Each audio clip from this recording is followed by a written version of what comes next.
Hey everybody, Nick Espinoza, your chief security fanatic here. Don't forget to subscribe. And today we're once again talking about artificial intelligence because it might be more compassionate than mental health experts. This is really fascinating from Live Science. Drew Turney wrote this, and quite frankly, I think this is what we're heading into in the future, given what we're about to talk about here, because people are finding responses from AI to be more compassionate and understanding than those from human mental health experts. Now, the finding demonstrates that artificial intelligence can outperform humans in fields in which we've long assumed that only we're the ones that are good at it.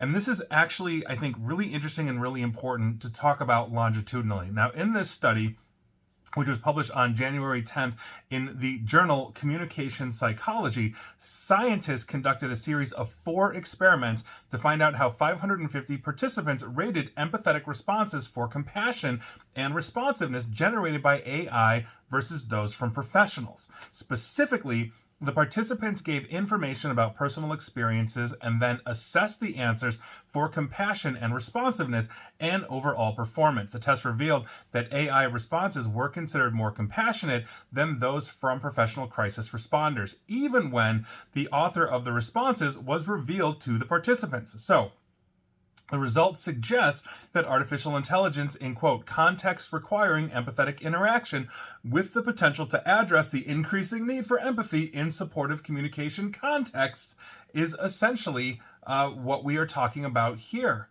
Now, on average, AI-generated responses were rated 16% more compassionate than human responses and were preferred 68% of the time, even when compared to trained crisis responders. The study lead author, Daria Oyesnakova, and I hope I'm pronouncing that correctly, a lab manager at the University of Toronto Psychology Department, attributed the AI's success to its ability to identify fine details and stay objective as crisis experiences were described. This made AI better able to generate attentive communication that gave the user the illusion of empathy. At the same time, the humans may have performed worse because human responders are susceptible to fatigue and burnout, and all those different kinds of things. But here's the thing.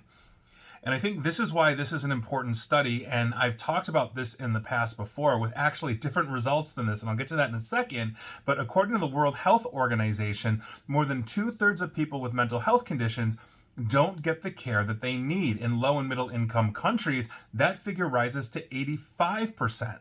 So globally, the study raises the possibility of artificial intelligence actually filling these gaps. It would be a fast, cheap, and easily accessible solution. And that is obviously the name of the game here, right? Especially if we're trying to fill that gap. But finding AI-generated responses, basically more empathetic, doesn't come without risks. The first one is human attachment. And I've done basically podcast videos, radio segments on this, how we become attached to AI due to, one, authoritative sounding responses, but also chatbot interactions that make us more ingrained and less socialized with humans around us and more socialized with the AI. And so getting into that ecosystem is a potential danger for those that, let's say, have that susceptibility. And on top of it, essentially what you're speaking to with a chatbot then, or an AI, would be essentially considered protected health information, at least here in the United States, or private medical information everywhere else. And so that exacerbates the privacy issues associated with AI. If a whole bunch of people can see it on the back end, and you're talking about your mother or something, whatever you're talking about in psychology, that's the issue that essentially we are talking about here. And so it's not without its risks. Now, I mentioned that I've talked about this before, and some of the other studies have said that while artificial intelligence does appear to basically be empathetic, et cetera, similar to this study, those studies have said, well, one, the answers are a little more generic and less fine-tuned than, like, let's say, an experienced mental health professional.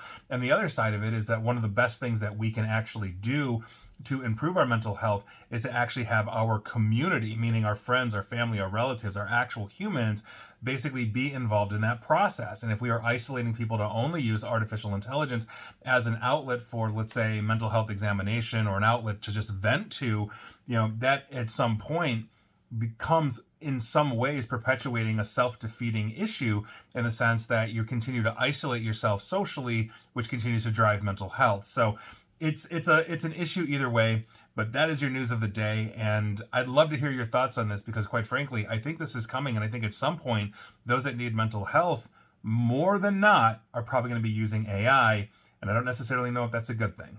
And please like, share, follow me here on Facebook and Twitter at Nick A. ESPN. Please feel free to subscribe to me at YouTube as well, also Blue Sky and Mastodon. And as always, stay safe, stay online, and please attempt to stay private and informed. Take care.